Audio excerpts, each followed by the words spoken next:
শুভেচ্ছা, শুভেচ্ছা, শুভেচ্ছা। আপনারা শুনছেন লেখক মহিউদ্দিন মোহাম্মদের বই ভোর হলো দোর খোলো খুকুমণি ওঠরে। আজকে শুনবেন ষষ্ঠ পর্ব, পঞ্চম লিফলেট, জারদ সন্তান ও বিয়ের দড়ি। জারদ সন্তান দ্বারা বাংলায় কি বুঝায় তা অস্পষ্ট হলেও দুর্বোধ্য নয়। সাধারণত বিয়ে বহির্ভূত সঙ্গমের ফলে কোনো সন্তান পৃথিবীতে এলে তাকে জারদ সন্তান বলা হয়। জারদ সন্তানকে কেউ কেউ অবৈধ সন্তানও ডাকেন। বেশ্যার সন্তান বুঝাতেও জারদ শব্দটি ব্যবহৃত হয়।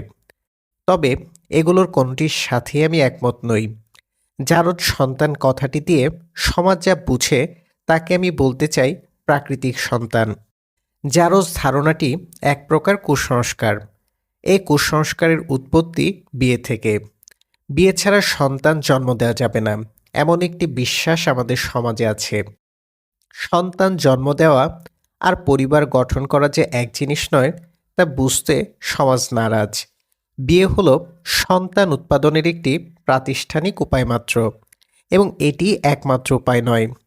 বিয়ে ছাড়াও লাখ লাখ বছর ধরে মানুষ সন্তান উৎপাদন করে আসছে। বিয়ে প্রথাটির বয়সও খুব বেশি নয়। অ্যানথ্রোপোলজিস্টরা এ পর্যন্ত যেসব প্রমাণ হাজির করেছেন তাতে দেখা যায় মানুষ বিয়ে করা শুরু করেছে মাত্র ৪,৫০০ বছর আগে। তার আগে মানুষ দলবদ্ধ হয়ে জঙ্গলে জঙ্গলে ঘুরত এবং এখানে সেখানে বসতি ফেলে সংসার করত। দলগুলোতে থাকত কিছু পুরুষ নেতা, যারা দলের নারী সদস্যদের সাথে মিলিত হয়ে সন্তান উৎপাদন করত। তখন সন্তানদের কোনো পিতৃ পরিচয় ছিল না এবং পিতৃ পরিচয়ের দরকারও পড়ত না। পিতৃ পরিচয় যে আদৌ কোনো দরকারি জিনিস হতে পারে এ ব্যাপারটিই তাদের জানা ছিল না। শিশুরা বিবেচিত হতো দলের সন্তান হিসেবে। দলের সব পুরুষই তাদের বাবা ও রক্ষকের ভূমিকা পালন করতেন। এর সন্তানদের অনেকেই আমাদের পূর্বপুরুষ। আমরা এখন যে অর্থে জারদ শব্দটি ব্যবহার করি, সে অর্থে আমাদের পূর্বপুরুষদের একটি বড় অংশই জারদ সন্তান ছিলেন। হিব্রু, গ্রিক ও রোমান সভ্যতার আগে নারী পুরুষের মিলনের জন্য বিয়ের আনুষ্ঠানিকতা তেমন ছিল না। বিয়ে প্রথাটি হুট করে শুরু হয়েছে এমনটিও মনে করি না। এটি ধীরে ধীরে বিবর্তিত হয়েছে। এক সভ্যতার বিয়ের ধরনের সাথে অন্য সভ্যতার বিয়ের ধরনের মিল পাওয়া যায় না। বিয়েতে ধর্মের অংশগ্রহণও খুব একটা পুরনো নয়। বিয়ে এখন যতটা ধর্মীয় ব্যাপার, ততটা ধর্মীয় ব্যাপার আগে ছিল না। ইহুদিরা তাদের বিয়েতে কিছু রীতিনীতি পালন করত, কিন্তু তা ধর্মীয় রীতি ছিল না, ছিল সামাজিক ও সাংস্কৃতিক রীতি। তবে তবিত নামের একটি কিতাবে নবী আব্রাহামের সাথে মুসলমানরা যাকে ইব্রাহিম আলাইহি ওয়াসাল্লাম ডাকেন, সারার বিয়ের যে বর্ণনা পেয়েছে তাতে কিছুটা ধর্মীয় আবেশ লক্ষ্য করেছি। এটি সম্ভবত তখনকার পৌত্তলিক ধর্মের রীতি ছিল। তবিত কোনো ইতিহাস গ্রন্থ নয়, এটিতে অনেক বানোয়াট কথা রয়েছে। মানুষ যখন ধীরে ধীরে প্রকৃতির উপর নিয়ন্ত্রণ প্রতিষ্ঠা করতে শুরু করলো এবং শিকার ছেড়ে কৃষিকাজের দিকে মনোনিবেশ করলো, তখন সেই দলবদ্ধ বসবাস আর রইল না। মানুষ দেখল যে কৃষিকাজ করতে যে পরিশ্রমের ভিতর দিয়ে যেতে হয়, সেই পরিশ্রমের ফসল সবাইকে দেওয়া ঠিক হবে না। শিকার করার সময় সবাই অসহায় ছিল। প্রকৃতি থেকে দিনের খাবার দিনেই জোগাড় করতে হতো। অলস অকর্মণ্য মানুষ তখন ছিল না। কিন্তু কৃষি সমাজে অকর্মণ্য মানুষ তৈরির একটি সম্ভাবনা তৈরি করল। কারণ এই প্রক্রিয়ায় 10 জনের উৎপাদিত ফসল ও মাংস খেয়ে 50 জন চলতে পারে। কেউ কেউ ভাবল, উৎপাদন করব আমি আর খাবে অন্যরা। এটি হতে পারে না। আমি দল থেকে আলাদা হয়ে যাব। কিন্তু আলাদা হওয়ার জন্য তো নারী দরকার। নারী সংগ্রহের এ পন্থাই বিয়ে নামে পরিচিত। নবী আব্রাহাম বিয়ের মাধ্যমে 3 জন নারী সংগ্রহ করেছিলেন। বাইবেল ও কোরআনে তাদের নাম আমরা পাই সারা, হাজেরা ও কাতুরা। বিয়ের সাথে যখন ধর্ম যুক্ত হলো, তখনই অবৈধ সন্তান বা জারদ সন্তান ধারণাটি সমাজে পাকাপোক্ত হলো। এর উদ্দেশ্য ছিল বিবাহিত নারীদের গর্ভে স্বামী ব্যতীত অন্য কোনো পুরুষ যেন সন্তান উৎপাদন না করতে পারে তা নিশ্চিত করা। তবে বিয়ের সাথে ধর্ম যুক্ত হওয়ার আগেও যে জারজ সন্তান ধারণার অস্তিত্ব সমাজে ছিল না তা আমি মনে করি না। হয়তো তার রূপ ভিন্ন ছিল, কিন্তু ছিল। মহিউদ্দিন মোহাম্মদ তার মানুষ এবং অন্ধকারের প্রশংসা রচনাটির যৌন হিংসাংশে দেখিয়েছেন বিয়েপ্রবণ সমাজে পুরুষ এবং নারী উভয়ই তাদের স্ত্রী বা স্বামীর ভাগ অন্য পুরুষ ও নারীকে দিতে চায় না। আমার সন্দেহ, বিয়ে প্রথাটি শুরু হওয়ার পর সঙ্গী পাহারা দেওয়ার কৌশল হিসেবে, অর্থাৎ মেইড গার্ডিং বিহেভিয়ারের অংশ হিসেবে জারজ সন্তান ধারণাটি সমাজে ধীরে ধীরে বিস্তার লাভ করেছে।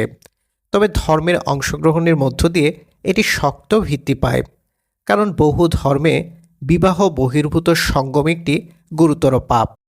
এটি নাকি ঈশ্বরের আদেশের সাংঘাতিক লঙ্ঘন।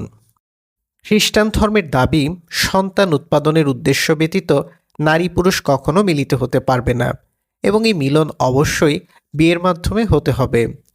সম্রাট কনস্টান্টিনের সময় খ্রিস্টান চার্চ যখন ক্ষমতাধর হয়ে উঠল, তখন এটি একটি ভীতিকর নিয়ম হিসেবে প্রতিষ্ঠা পেল। এই নিয়ম পরবর্তীতে মুসলিম সমাজেও ছড়িয়ে পড়ে। প্রায় 2000 বছরের ধর্মীয় অনুশাসনের ফলে বিয়ে এখন একটি শক্তিশালী প্রতিষ্ঠান। বিয়ের বাইরে থেকে সন্তান উৎপাদনের কথা রক্ষণশীল ধর্মীয় সমাজে কেউ কল্পনাও করতে পারে না। পরিবার গঠনে বিয়ে প্রথাটি মানুষের জন্য সুবিধাজনক। কারণ হতে পারে মানুষ তার সম্পত্তি কেবল নির্দিষ্ট কিছু আত্মীয় স্বজনের জন্য রেখে যেতে পারে। মানুষের একটি আদিম প্রবৃত্তি হলো সে তার উপার্জনের ভাগ অনাত্মীয় কাউকে দিতে চায় না। সে চায় তার পরিশ্রমের ফসল যেন শুধু রক্তের সম্পর্কের আত্মীয়রাই ভোগ করে। এক্ষেত্রে সন্তান সবচেয়ে গুরুত্বপূর্ণ আত্মীয়। সন্তান নিজের কিনা এটি শনাক্ত করার অনেক উপায়ের একটি হলো বিয়ে। তবে পুরুষরা শুধু বিয়ে করেই ক্ষান্ত হয় না। বিয়ে করার পর তারা বিবাহিত স্ত্রীকে পাহারাও দিতে চায়। এই পাহারার অংশ হিসেবেই তৈরি করা হয়েছে জারজ সন্তান নামক অস্ত্রটি। এই অস্ত্র এক প্রকার নিন্দা, এবং নিন্দাটি সামাজিক। নিন্দাটি ঠিক কিভাবে কাজ করে তা নিয়ে দীর্ঘদিন ভেবেছি। পরে দেখলাম যে নিন্দাটির দুটি লক্ষ্য রয়েছে। এক, বিবাহিত স্ত্রীকে অন্য পুরুষের সংসর্গ হতে রক্ষা করা। দুই, একজন পুরুষ ভবিষ্যতে যে নারীকে বিয়ে করবে সে নারী যেন বিয়ের আগে অন্য কোনো পুরুষের সাথে মিলিত হতে না পারে তা নিশ্চিত করা। কাজটি সম্পন্ন হয় এভাবে: কোনো নারী চায় না যে তার সন্তান পৃথিবীতে লাঞ্ছনার শিকার হোক। প্রকৃতিতে লাঞ্ছিত প্রাণীর টিকে থাকার সম্ভাবনা কম। কোনো নারী জারজ সন্তান প্রসব করলে সন্তান ও মা দুজনই সামাজিক লাঞ্ছনার শিকার হতে পারে। এজন্য নারীরা সন্তানের সুরক্ষার স্বার্থেই বিবাহ বহির্ভূত সঙ্গম থেকে বিরত থাকে। এখানে সঙ্গম বলতে আমি প্রাকৃতিক সঙ্গমকে বুঝিয়েছি, যে সঙ্গমে নারী পুরুষ কেউই কোনো সুরক্ষা সামগ্রী ব্যবহার করে না, তাই প্রাকৃতিক সঙ্গম। কিন্তু যদি দেখা যায় সমাজে বিয়ে বহির্ভূত সন্তানের লাঞ্ছিত হওয়ার সম্ভাবনা নেই, তাহলে নারীরা বিয়ের আগেই সঙ্গমে উদ্বুদ্ধ হতে পারে। চীন, রাশিয়া, আমেরিকা ও ইউরোপের সমাজে এটি এখন ঘটছে। সন্তান উৎপাদনের জন্য বিয়েকে তারা আর গুরুত্বপূর্ণ ভাবছে না। আমি এতক্ষণ যে বিয়ের কথা বলেছি তা মূলত ধর্মীয় বিয়ে। বিশ্বের বিভিন্ন দেশে যে পারিবারিক আইন গড়ে উঠেছে তার ভিত্তিও ধর্মীয় বিয়ে। জারজ সন্তান ধারণাটি বিস্তার লাভ করেছে ধর্মীয় বিয়ের গণ্ডি থেকেই। কিন্তু বিয়ে বলতে আমি শুধু ধর্মীয় বিয়েকে গ্রহণ করতে রাজি নই। ধর্মীয় রীতির বাইরেও বিয়ে হতে পারে, এবং এরকম বিয়ে পৃথিবীতে যখন ধর্ম ছিল না তখন হয়েছে, এখনও হয়। নবী আব্রাহামের বাবা মূর্তির ব্যবসা করতেন। বাবার বিরুদ্ধে বিদ্রোহ করেই তিনি নবী হয়েছিলেন। মূর্তি পূজাকে আব্রাহামিক ধর্মগুলো ধর্ম বলে স্বীকার করে না। আব্রাহামের বাবার বিয়েকে যদি অশুদ্ধ ধরা হয় বা ওই বিয়েকে ধর্মীয় বিয়ে ছিল না বলে যদি খারিজ করে দেওয়া হয়, তাহলে নবী আব্রাহামের প্রচার করা ধর্ম অনুযায়ী নিজেই অশুদ্ধ সন্তান হয়ে পড়েন। এজন্য বলবো, বিয়ে মানে শুধু ধর্মীয় বিয়ে নয়, বরং ধর্মীয় বিয়ে হলো বিয়ের অনেকগুলো ধরনের একটি প্রচলিত ধরন মাত্র। প্রশ্ন আসতে পারে, বিয়ে তাহলে কি? কাকে বলা যেতে পারে বিয়ে? সাধারণভাবে বিয়েকে যৌন সম্পর্কের একটি সামাজিক অনুমতি হিসেবে দেখা হয়ে থাকে। তবে আধুনিক রাষ্ট্রগুলোতে বিয়ের কাঁধে আইনও জেঁকে বসেছে। আইনের হাতে হাত মিলিয়ে ধর্ম তার নিজস্ব নিয়ম বিয়ের কাঁধে চাপিয়ে দিয়েছে। ফলে বিয়ে একসময় যতটা সরল ছিল, এখন আর ততটা সরল নেই। এটি রূপ ধারণ করেছে চুক্তির। চুক্তিটি ঠিক কিসের তা পরিষ্কার নয়। কখনো মনে হয় সঙ্গমের চুক্তি, কখনো মনে হয় পরিবার গঠনের চুক্তি, কখনো বা মনে হয় অর্থ উপার্জনের চুক্তি। তবে বিয়ে বিষয়ে ওয়েস্টারমার্ক যে সংজ্ঞা দিয়েছিলেন তার সাথে আমি একমত নই। প্রথম সংজ্ঞাটি পরিবর্তন করে তিনি যে দ্বিতীয় সংজ্ঞাটি দিয়েছিলেন সেটিও আমার পছন্দ হয়নি। রয়্যাল অ্যানথ্রোপোলজিক্যাল ইনস্টিটিউট বিয়ের যে সংজ্ঞা দিয়েছে সেখানে বাচ্চার বৈধতাকে বেশি গুরুত্ব দেওয়া হয়েছে। সংজ্ঞাটি পড়লে মনে হবে বিয়ে হলো লেজিটিমেইট অফস্প্রিং বা বৈধ সন্তান উৎপাদনের কারখানা মাত্র। বৈধ সন্তান ধারণাটি অত্যন্ত আপত্তিকর। মানুষের সন্তান অবৈধ হয় কি করে? বিয়ে যে সেলফ আনন্দ উপভোগেরও মাধ্যম হতে পারে, আনন্দের সাথে জীবনযাপনের একটি গুরুত্বপূর্ণ হাতিয়ার হতে পারে, এই বিষয়টিকে সব সংজ্ঞাই পাশ কাটিয়ে গেছে। আইন, ধর্ম, সমাজ তিনটি দানবই নজর দিয়েছে কেবল বিবাহোত্তর অধিকার প্রতিষ্ঠার ওপর, যে অধিকারগুলো একসময় কেবল পুরুষদের অনুকূলে ছিল। তবে গত এক শতকে নারীবাদীরা হাঙ্গামা করে কিছু অধিকার নিজেদের অনুকূলে এনেছেন। ডুরান বেলের এক গবেষণায় দেখলাম তিনি বিয়েকে স্ত্রীর উপর স্বামীর যৌন স্বেচ্ছাচার প্রতিষ্ঠার একটি উপলক্ষ হিসেবে বর্ণনা করেছেন। আমার মনে হয় না বেলের কথা সব দম্পতির বেলায় সত্য। তবে বাংলাদেশের সমাজে যা প্রত্যক্ষ করেছি তাতে বেলের বর্ণনা অধিকাংশ দম্পতির বেলায় সঠিক মনে হবে।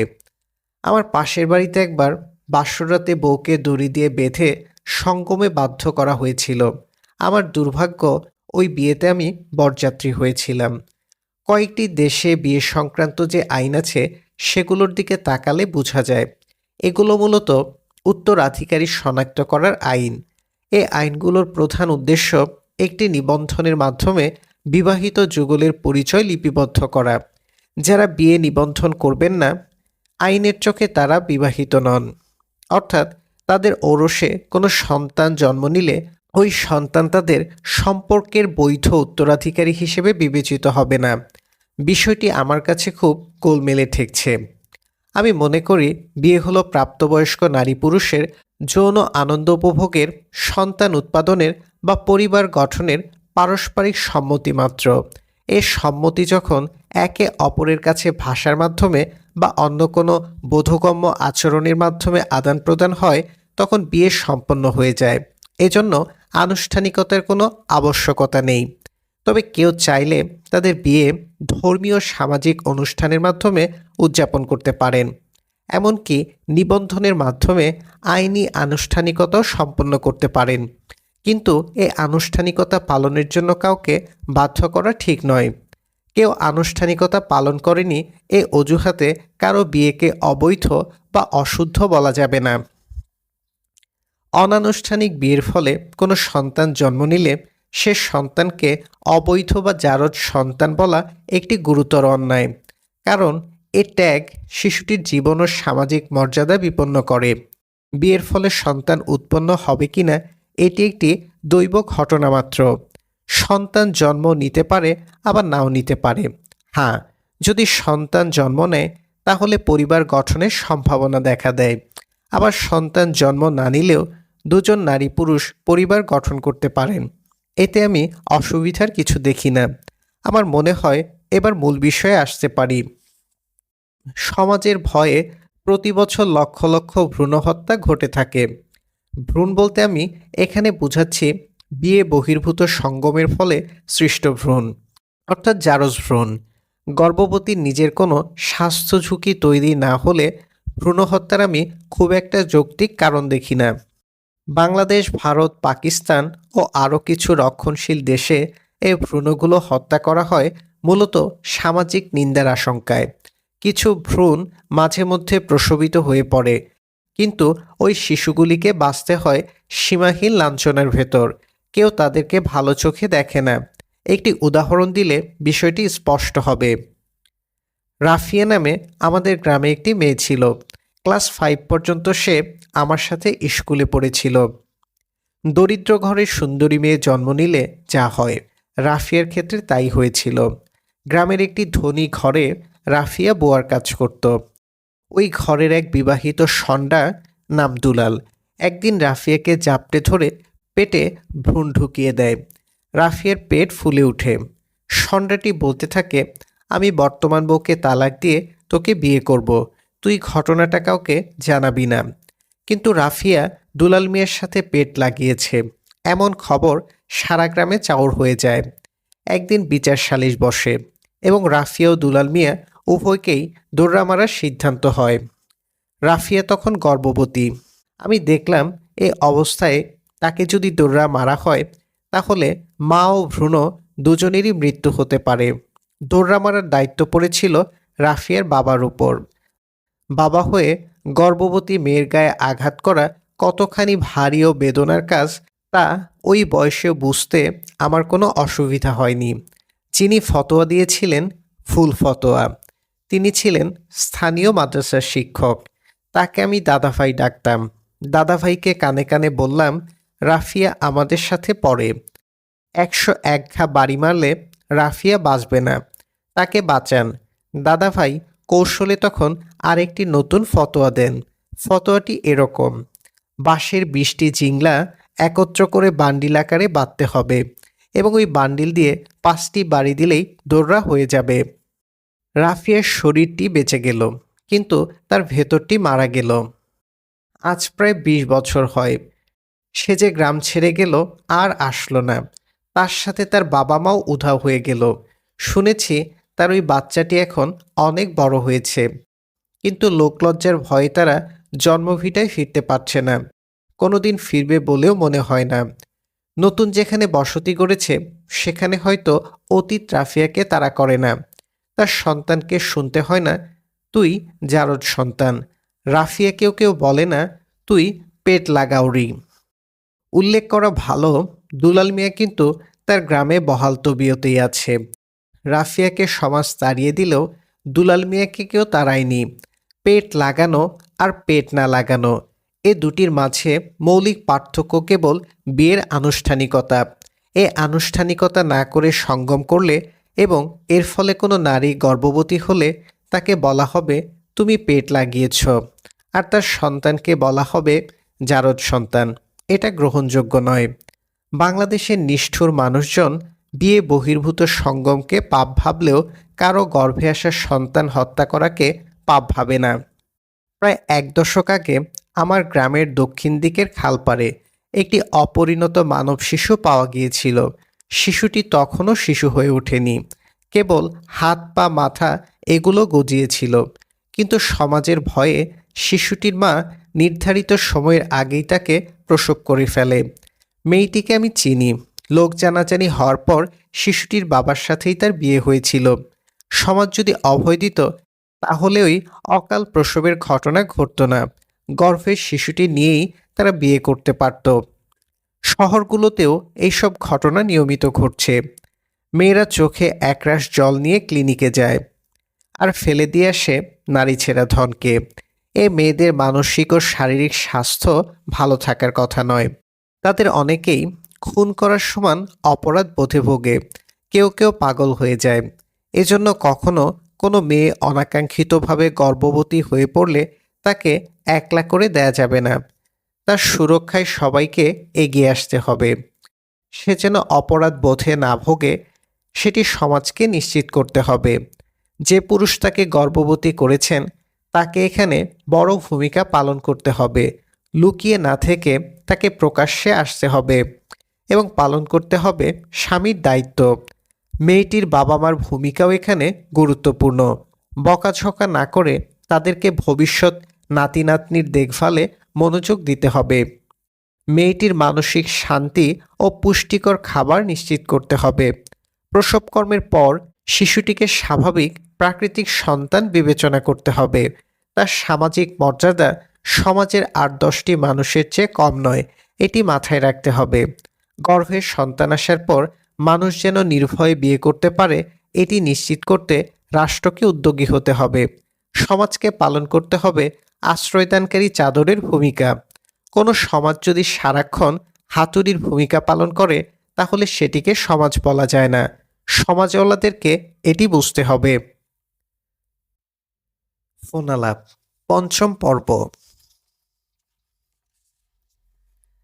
কাবিনের কালি। শয়তান। ইসলাম ধর্মের কাবিন প্রথা কি আপনি সমর্থন করেন? বিয়ের জন্য কাবিন বা দেড়মোহর পরিশোধ কি আসলে জরুরি? জিব্রাইল।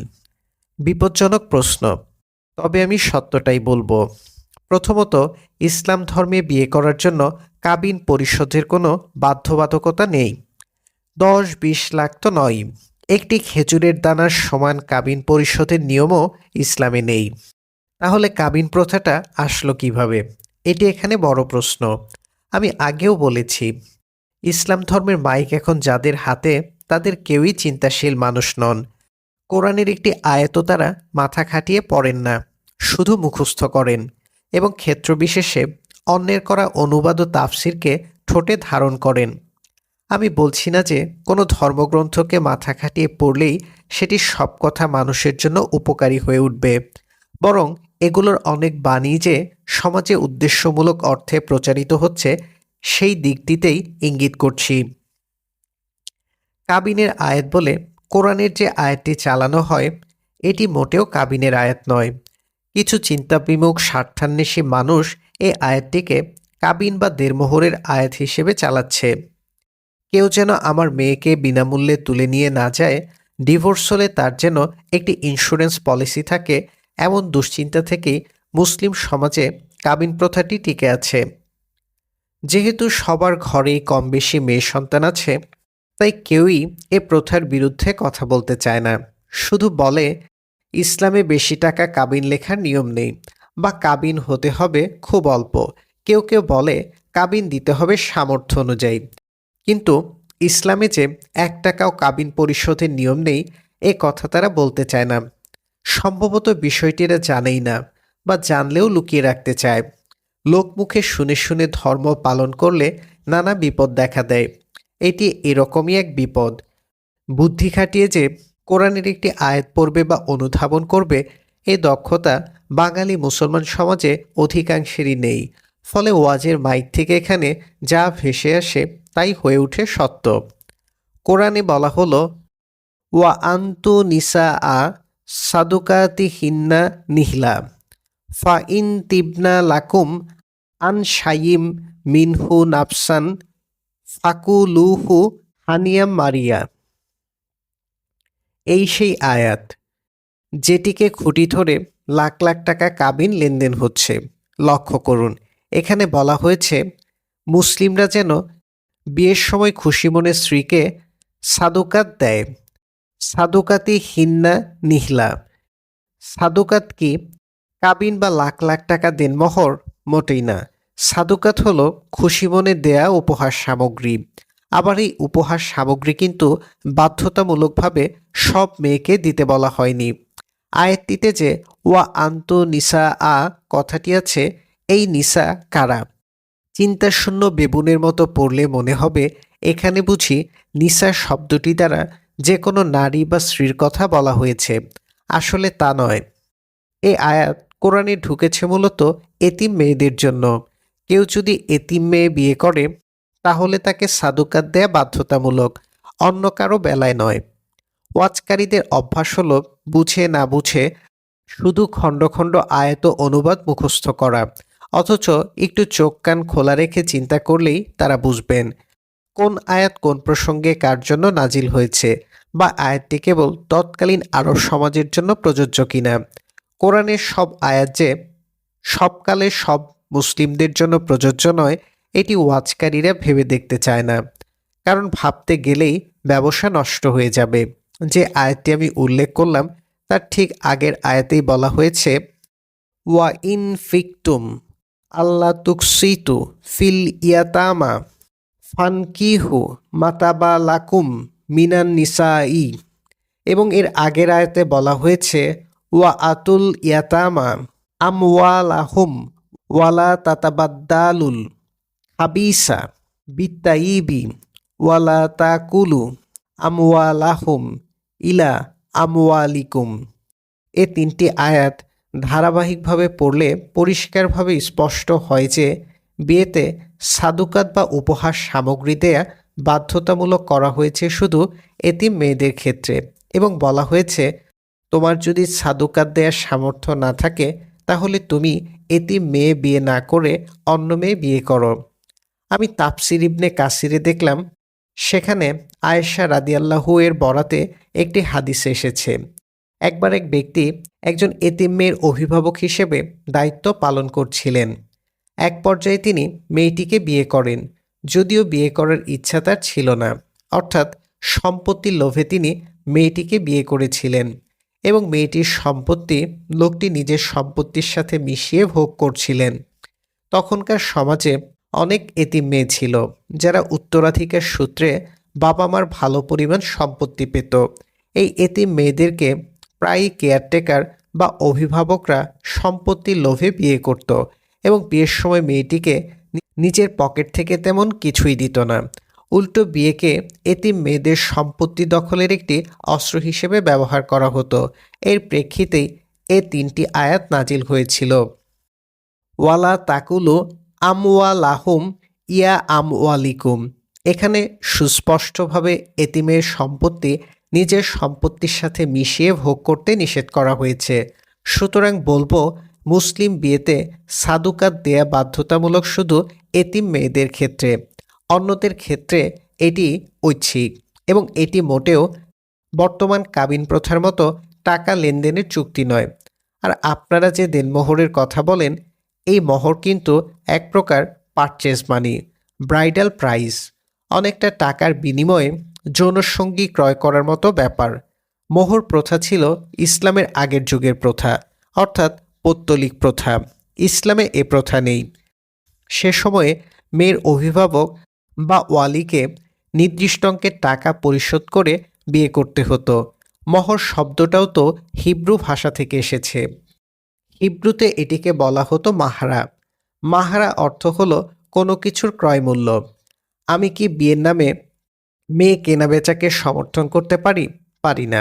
হ্যাঁ, অনেকে আছেন যারা নানা আনোয়াট বানোয়াট হাদিস দেখিয়ে বলবেন মুসলিম বিয়েতে মোহর লেনদেন করা উত্তম বা বাধ্যতামূলক।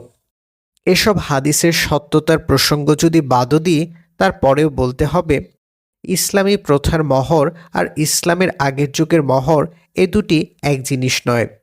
মুসলিমদের জন্য কোনো কিছু বাধ্যতামূলক হতে হলে সে ব্যাপারে কোরআনের সুস্পষ্ট নির্দেশনা থাকতে হবে এবং নির্দেশনাটি ইমপ্লিসিট বা আকার ইঙ্গিতে হলে চলবে না, এটিকে এক্সপ্লিসিট হতে হবে, অর্থাৎ পরিষ্কার ভাষায় সরাসরি উল্লেখ থাকতে হবে।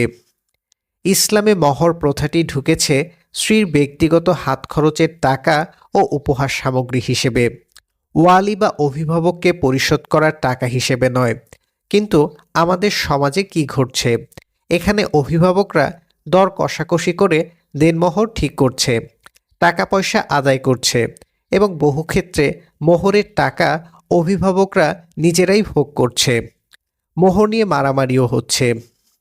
আপনি বিয়ের সময় স্ত্রীকে কিছু নগদ টাকা বা উপহার সামগ্রী দিতে পারেন, এতে অসুবিধার কিছু দেখছি না, কিন্তু টাকা দিতেই হবে এরকম লিখিত চুক্তি করা মোটেও ইসলাম সম্মত নয়। কোরআনে এ ধরনের কোনো নির্দেশনা নেই। উপহার কি মানুষ দর কষাকষি করে নেয়? বর্তমানে যেভাবে সালিশ বসিয়ে স্বর্ণালঙ্কারের পরিমাণ ঠিক করা হয়, কাবিন বা মহরের পরিমাণ নির্ধারণ করা হয়, এটিকে কি কোনো অর্থে খুশি মনে দেয়া উপহার সামগ্রী বলা চলে? চলে না। সবাই এ বিষয়ে চুপচাপ, নারীরা তো আরও বেশি চুপচাপ, কারণ কেউই এখানে টাকা হাতছাড়া করতে চায় না। এটি যে নারীদের জন্য অত্যন্ত অবমাননাকর একটি প্রথা, এটি নারীরা অনুধাবন করতে পারছে না, বা পারলেও নিজ স্বার্থে চুপ থাকছে। সামাজিক প্রথা এখানে আবির্ভূত হয়েছে ধর্মীয় প্রথা হিসেবে। ধর্মের ঘাড়ে বন্দুক রেখে পাখি শিকার করা এখন খুব নিরাপদ। আমার কথা হলো, আপনি যদি কাবিন আদায় করতেই চান তাহলে তা সৎভাবে করুন। বলুন যে এটি কাবিন বা দেড়মোহর বা সাদুকাত নয়। এটি হলো ডিভোর্স বা ডোমেস্টিক ভায়োলেন্সের ইন্স্যুরেন্স পলিসি। আমাদের যে নারী বিদ্বেষী সমাজ, সেখানে নারীদের জন্য এরকম ইন্স্যুরেন্স পলিসি থাকা মন্দ নয়, তবে এটি কাঙ্ক্ষিত কিছু নয়। কারণ এ ধরনের ইন্স্যুরেন্স পলিসি বিয়েকে বিষাক্ত করে তোলে। কোনো বিয়েতে ইন্স্যুরেন্স পলিসি ও ভালোবাসা এ দুটি একসাথে থাকতে পারে না। যে বিয়েতে ভালোবাসা নেই, আনন্দ নেই, আছে শুধু আর্থিক লেনদেনের লোভ বা ভয়, সেটি তো বিয়ে নয়।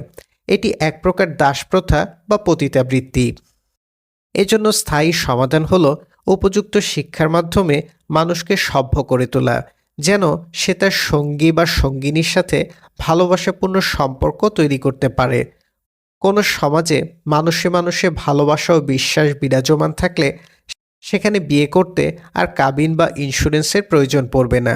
আরেকটি বিষয় হলো, এ ধরনের ইন্স্যুরেন্স পলিসি তো পুরুষরাও নারীদের কাছে দাবি করতে পারে।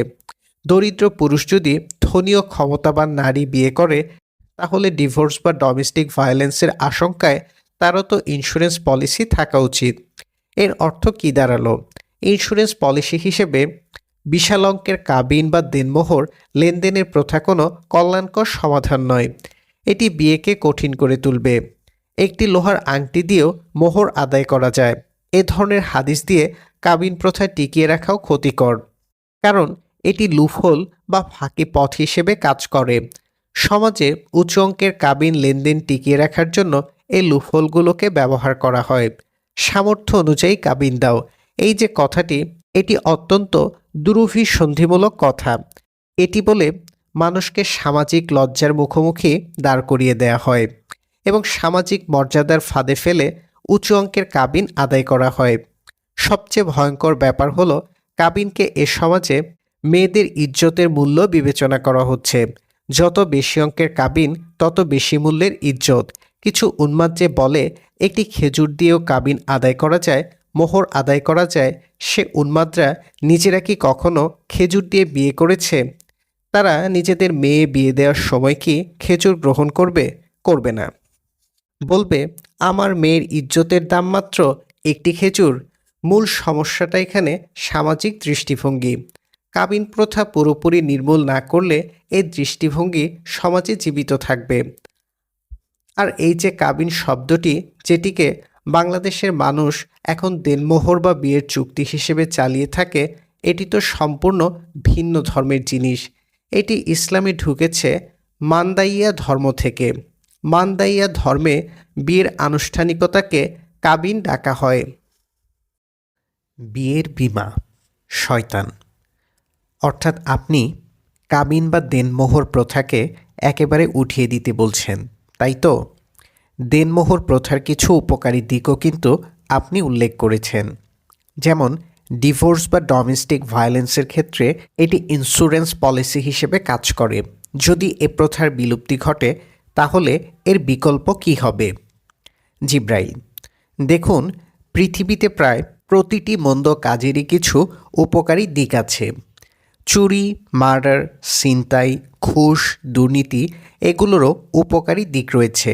কিন্তু এইসব কর্মে উপকারের বিপরীতে যে অপকার সাধিত হয় তার আকার এত বড় যে আমরা আর উপকারগুলো নিয়ে মাথা ঘামাই না।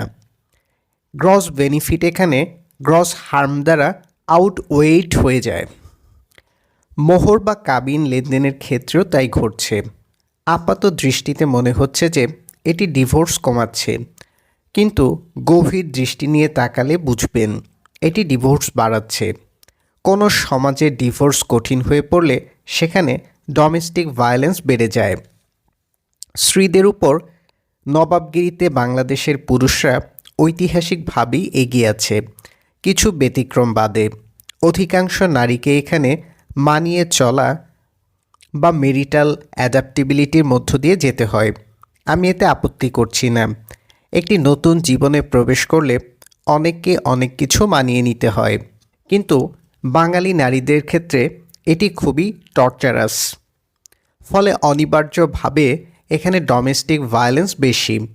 প্রায় প্রতিটি ঘরেই গৃহযুদ্ধ লেগে আছে। অশ্লীল গালাগালি ও হাতাহাতি খুব নৈমিত্তিক ঘটনা। এতে যে শুধু দম্পতিদের সুখ নষ্ট হচ্ছে তা নয়, বাচ্চা কাচ্চারাও অসুখী শৈশব নিয়ে বড় হচ্ছে। যাদের শৈশব অসুখী তারা বড় হয়ে ভালো মানবিক মানুষ হতে পারে না। আমাদের দেশটি যে আপাদমস্তক নষ্ট মানুষ দিয়ে ভরা, এর মূল কারণ আমাদের অধিকাংশেরই শৈশব অসুখী। বাবা মার স্বার্থপরতা, হানাহানি, দ্বন্দ্ব, রাজনৈতিক অস্থিরতা, অস্বাস্থ্যকর পরিবেশ, সমাজের চোখ রাঙানি, অর্থনৈতিক অনিশ্চয়তা, ক্রীড়া বিমুখতা এগুলো বাঙালির শৈশবকে বিষিয়ে তুলেছে। এর প্রভাব আমাদের জাতীয় জীবনে পড়ছে। সমাজের অধিকাংশ বাসিন্দারা এখানে নিষ্ঠুর ও সৎ মানুষ। সরল, ভদ্র, পরোপকারী, নিঃস্বার্থ মানুষ সমাজে বিরল। আমি বলছি না যে বেশি বেশি ডিভোর্স হলে এইসব সমস্যার সমাধান হয়ে যাবে বা নারীরা উপকৃত হবে, বরং ডিভোর্সকে আমি খুব নিরুৎসাহিত করি। ডিভোর্স একটি ডিভাস্টেটিং বিষয়, কিন্তু কিছু ক্ষেত্রে ডিভোর্স অত্যন্ত জরুরি। অনেক বিষয় আছে যেগুলো শেকলের মতো। এইসব বিষয়ে ডিভোর্স এক প্রকার মুক্তি। মানুষ ভুলপ্রবণ প্রাণী। সে কি সঙ্গী নির্বাচনে ভুল করবে না? অবশ্যই করবে, কিন্তু এ ভুলের খেসারত বছরের পর বছর ধুকে ধুকে দেওয়া উচিত নয়। অবশ্য আমাদের সমাজ এটি চায়। শব্দের দিকে তাকান।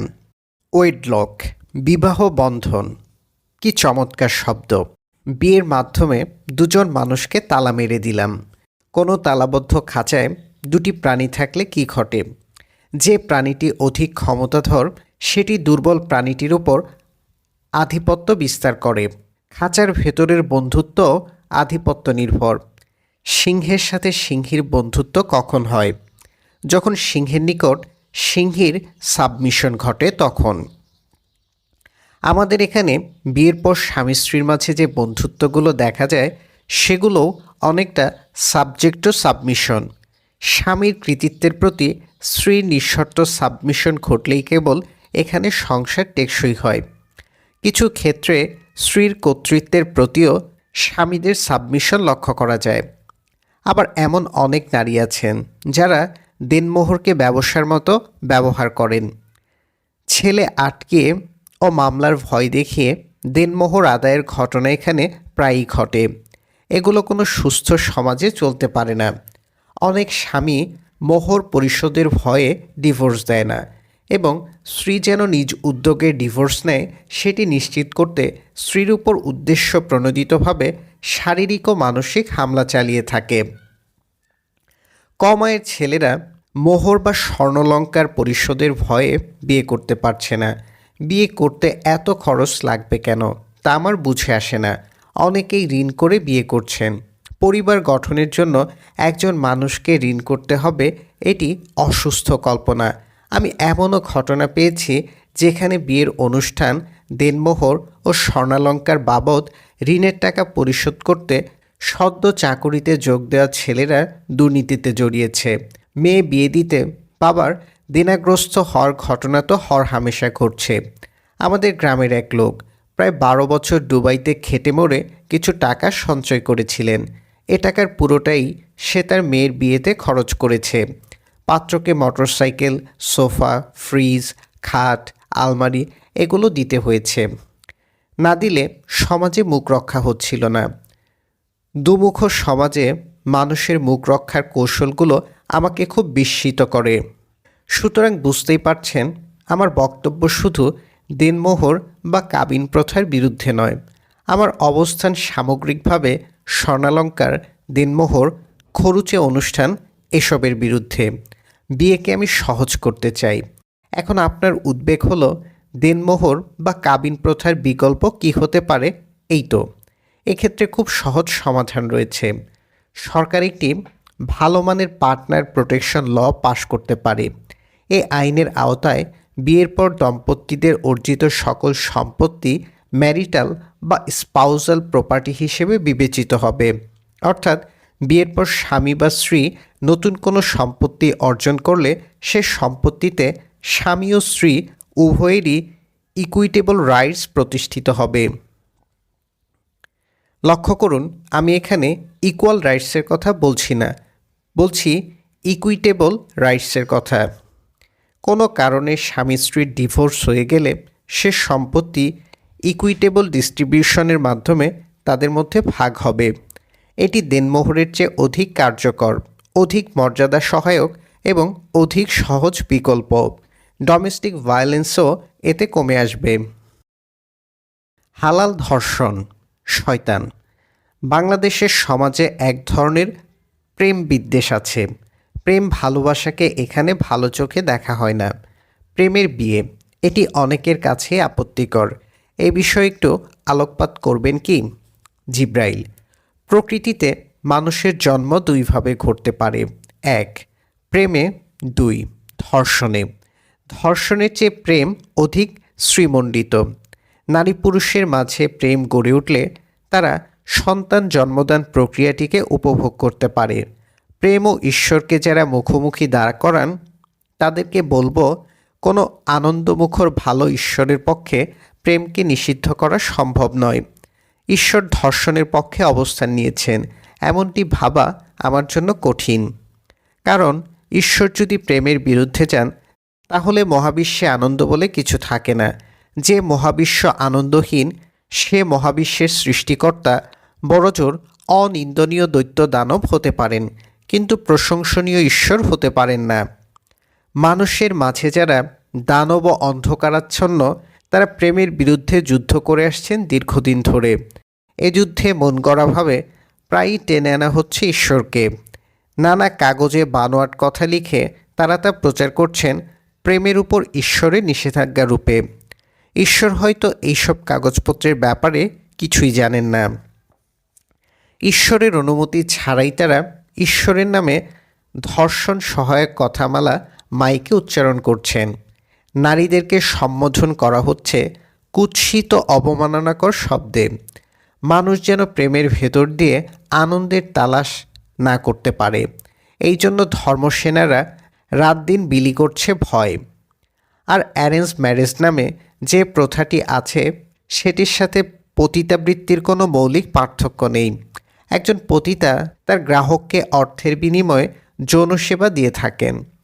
কোনো বিয়েতে যদি প্রেম ও পারস্পরিক জানাশোনা অনুপস্থিত থাকে তাহলে সেটি আক্ষরিক অর্থেই রূপ নেয় পতিতাবৃত্তির। এ ধরনের বিয়েতে কি ঘটে? যদি নারীটি স্বাবলম্বী না হয় তাহলে সে কিছু ভরণপোষণ ও বৈষয়িক সুবিধার বিনিময়ে যৌনসেবা বা গৃহ পরিচালিকার সেবা দিয়ে থাকে। পতিতার তাও তো মুক্তি আছে, কিন্তু প্রেমহীন বিয়েতে যে নারীরা বন্দী হয়েছেন তাদের মুক্তি নেই। কেউ কেউ সন্তানের মুখের দিকে চেয়ে সহ্য করে যান এরকম নিষ্প্রেম সংসার। সন্তান প্রেমে যদি তারা না পড়তেন তাহলে মনে হয় না এই নারীরা বাঁচার কোনো উপলক্ষ পেতেন। আপনি দেখবেন যে যারা প্রেমের বিরুদ্ধে কথা বলেন তারা সকলেই নিষ্প্রাণ নিরস জীবনযাপন করেন। তাদের মুখমণ্ডলে আলোর কোনো রেখা দেখা যায় না। মনে হয় কোনো প্রতিশোধ স্পৃহা থেকে তারা পৃথিবীতে এসেছেন। নিষ্ঠুর ও পাশবিক চিন্তার মগজ সদা বিষিয়ে রাখেন। যখন মুখ খোলেন তখন ওই মুখে মানবিক কোনো গুণের উপস্থিতি থাকে না। সারাক্ষণ একটি কাল্পনিক উদ্বেগ তাদের হৃদয়কে ভারী করে রাখে। কোথাও ছেলে মেয়ে একসাথে বসে আনন্দ উল্লাস করলে তারা ধারালো ব্লেডের মতো তীক্ষ্ণ হয়ে ওঠেন। নারীর মুখ তাদের আয়না। ওই আয়নায় নিজেদের কুৎসিত চিন্তার ছবি ঝলমলিয়ে ওঠে বলেই আয়নাটিকে তারা নানা কৌশলে ঢেকে রাখতে চান। ঈশ্বরের ভয় দেখিয়ে কেড়ে নিতে চান তারুণ্যের প্রাণচাঞ্চল্য। প্রেম বিরোধীরা কান্নাপ্রিয় প্রাণী। তাদের চোখে হিংসার ঘোলা জল সর্বদা লেগেই থাকে। এ জলের কাজই হলো ঈশ্বরের নামে কারণে অকারণে বানোয়াট পোস্টার তৈরি করা। মানুষকে এইসব গুমোট পোস্টার থেকে সাবধান থাকতে হবে। ঈশ্বর কোনো হকার নন যে সারাদিন ডেকে ডেকে তিনি ভয়ের ডিব্বা বিক্রি করবেন। ভালোবেসে নারী পুরুষ একে অপরের হাত ধরলে যে সুন্দর দৃশ্য তৈরি হয় সে সুন্দর দৃশ্য ইবলিসদের সহ্য হওয়ার কথা নয়। এজন্য ইবলিস তার সওদাগরদের কাঁধে সওয়ার হয়ে মন্ত্রণা দিতে থাকে ওই দেখো, একজোড়া ছেলে মেয়ে আরামে বসে আছে, তারা ঈশ্বরের গদি টলিয়ে দিচ্ছে। ওদের পাকড়াও না করলে ঈশ্বর তোমাদেরকে অগ্নিকুণ্ডে নিক্ষেপ করবেন। ইবলিশের পরামর্শে তারা রচনা করতে থাকে ঈশ্বরের নামে নানা প্রজ্ঞাপন। প্রজ্ঞাপনের নিচে যে সই থাকে সে সই তাদের নিজেদের সই। এ সই ঈশ্বরের নয়। ঈশ্বরের জাল সিগনেচারে তারা ঘোষণা করে এই কাজ কিয়ামতের আলামত। শয়তান, অর্থাৎ আপনি বলছেন যে ভালোবাসাহীন বিয়ে অনেকটা পতিতাবৃত্তির মতো, এক প্রকার সেক্স স্লেভারি, এই তো? জিব্রাইল: আমার মনে হয় বিয়ে ও পতিতাবৃত্তির মধ্যে পার্থক্য কী তা একটু স্পষ্ট করা দরকার। পতিতাবৃত্তি হলো নারী পুরুষের এমন সম্পর্ক যেখানে একজন সঙ্গী আরেকজন সঙ্গীর সাথে আর্থিক বা বৈষয়িক সুবিধার বিনিময়ে যৌন সম্পর্ক স্থাপন করে। পতিতাবৃত্তিতে কোনো প্রেম বা ভালোবাসা উপস্থিত থাকে না। ধর্ষণের যে ক্রিমিনাল এলিমেন্ট অর্থাৎ মেনস্ট্রিয়া, তা এখানে আর্থিক ও বৈষয়িক লেনদেনের কারণে মুছে যায়। অর্থাৎ পতিতাবৃত্তিতে সঙ্গমের সম্মতি নগদ টাকা বা বৈষয়িক সুবিধার বিনিময়ে আদায় করা হয়। এ বিনিময় যে তাৎক্ষণিক হতে হবে এমন নয়। বিনিময়ের প্রতিশ্রুতিও সঙ্গমের সম্মতি আদায়ের কারেন্সি হিসেবে বিবেচিত হতে পারে। কিন্তু বিয়ে এইরকম নয়। নারী পুরুষের কোনো সম্পর্ককে বিয়ে বলতে হলে এখানে প্রেম ভালোবাসা থাকতে হয়। প্রেমহীন ভালোবাসাহীন যৌন সম্পর্ক কেবল দুটি ক্ষেত্রে ঘটতে পারে: এক, ধর্ষণে; দুই, পতিতাবৃত্তিতে। ধর্ষণের সাথে পতিতাবৃত্তির পার্থক্য হলো ধর্ষিতা এখানে টাকা বা বৈষয়িক সুবিধার বিনিময়ে বা অন্য কোনো কিছুর বিনিময়ে ধর্ষককে সঙ্গমের অনুমতি দেন না। ফলে ধর্ষণের ক্রিমিনাল এলিমেন্ট জীবিত থাকে। এই এলিমেন্ট বিয়ের পরও জীবিত থাকতে পারে যদি বিবাহিত নারী তার স্বামীর প্রতি প্রেম ভালোবাসা অনুভব না করেন।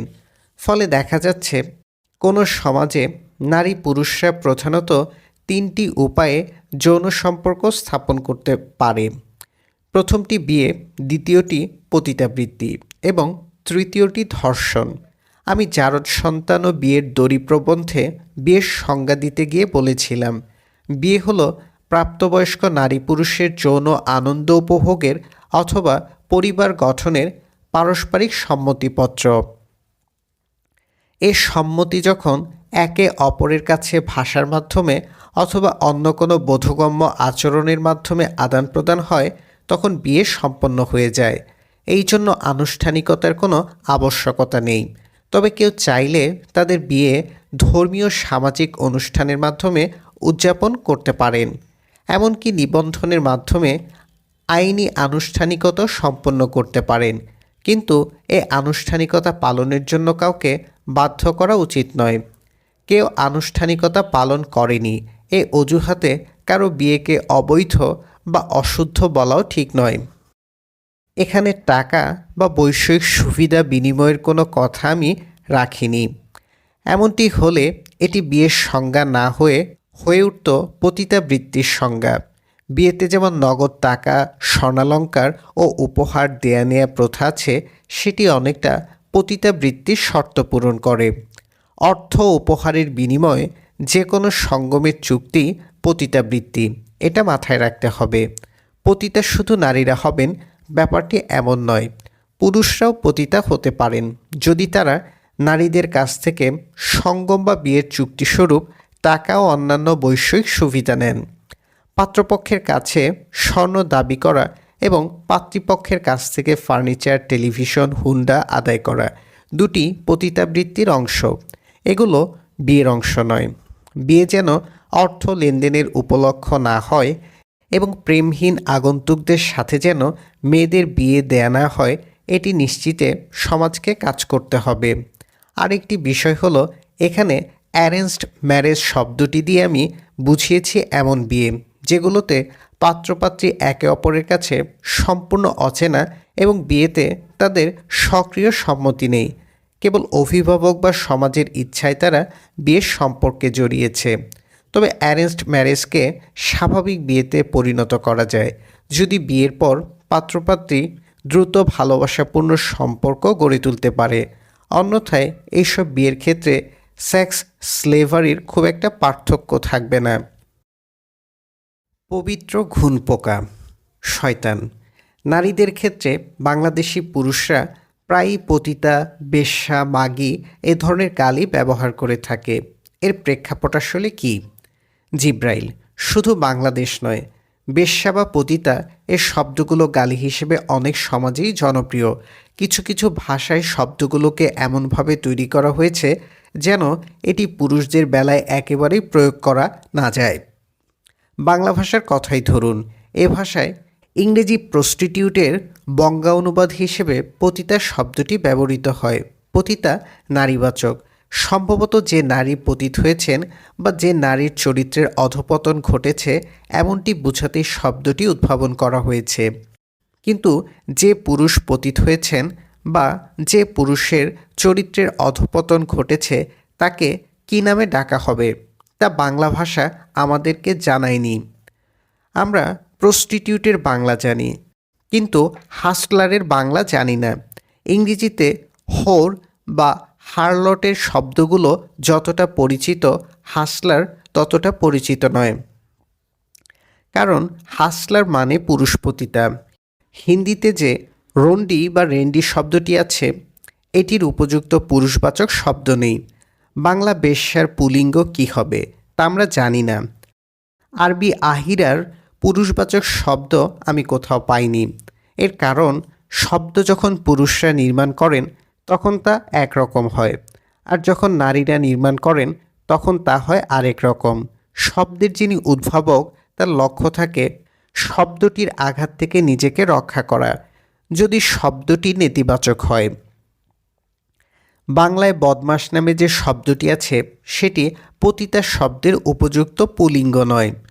বাঙালি যে ঘৃণা, থুতু ও তাচ্ছিল্য নিয়ে পতিতা, বেশ্যা, মাগী, খানকি এ শব্দগুলো উচ্চারণ করে, সে ঘৃণা, থুতু ও তাচ্ছিল্যের আলামত বদমাস, লম্পট এ শব্দগুলোতে পাওয়া যায় না। আপনি যে গালিগুলোর কথা বললেন, অর্থাৎ পতিতা, বেশ্যা, মাগী, খানকি, এগুলো দিয়ে পুরুষরা মূলত নারীদেরকে ঘায়েল করার চেষ্টা করেন। শব্দগুলো মুহূর্তেই একজন নারীর মোরালকে ধুলোয় মিশিয়ে দিতে পারে। তবে শুধু পুরুষ নয়, নারীরাও এ গালিগুলো অন্য নারীর বিরুদ্ধে ব্যবহার করে থাকে। এখানে আরেকটি ব্যাপার একটু উল্লেখ করতে চাই। লক্ষ্য করবেন, নারী পুরুষদের মধ্যে ঝগড়াঝাটি হলে নারীরা প্রায়ই কান্নাকাটি করে, কিন্তু পুরুষরা সাধারণত তা করে না। অনুসন্ধান করে দেখলাম, নারী কান্নার আশ্রয় নেয়। এর প্রধান কারণ তার ভাষার সীমাবদ্ধতা। ঝগড়ার সময় নারীরা পুরুষদের উপর ক্ষোভ প্রকাশ করার জন্য উপযুক্ত শব্দের সংকটে ভোগেন।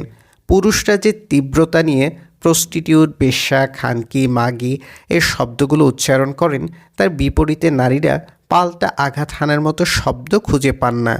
ফলে তাদের ভেতরের রাগ চোখের জলরূপে গালে ভাসতে শুরু করে। প্রকাশ্য স্থানে ঝগড়া হলে এটি বেশি নজরে পড়ে। প্রেমিক প্রেমিকাদের মধ্যে তো এটি নৈমিত্তিক ঘটনা। ঝগড়ার সময় ছেলেরা যে মেসেজগুলো মেয়েদেরকে পাঠায় তা পরখ করলেই আমার বক্তব্যের সত্যতা পাওয়া যাবে। নারীরা যদি পুরুষদেরকে পাল্টা আঘাত করার মতো শব্দ সৃষ্টি করতে পারত, অর্থাৎ পুরুষটির পৌরসিক মোরাল ভেঙে দিতে সক্ষম এমন শব্দ দিয়ে যদি তাকে আক্রমণ করা যেত, তাহলে ছেলেরাও উপযুক্ত ভাষার অভাবে মেয়েদের মতো কাঁদত। নারীদের বিরুদ্ধে পতিতা, বেশ্যা, খানকি, মাগী এ শব্দগুলোর ব্যবহার বন্ধ করার একমাত্র উপায় হলো সমাজে এগুলোর সমতুল্য পুরুষবাচক শব্দ তৈরি করা, অথবা এই শব্দগুলো যারা কথায় কথায় নারীকে অপমান করার উদ্দেশ্যে ব্যবহার করেন তাদেরকে নারীরা যে পুরুষের সমান মর্যাদাসম্পন্ন প্রাণী এই বিষয়টি ভালোভাবে বুঝিয়ে দেয়। বাংলাদেশের ওয়াজ মাহফিলগুলোতে যে নারীদের উদ্দেশ্যে নানা ইঙ্গিতপূর্ণ কথাবার্তা বলা হয় তার কারণও ভাষা।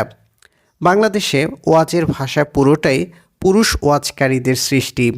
ধর্মীয় কিতাবাদি প্রায় সবই পুরুষদের লেখা।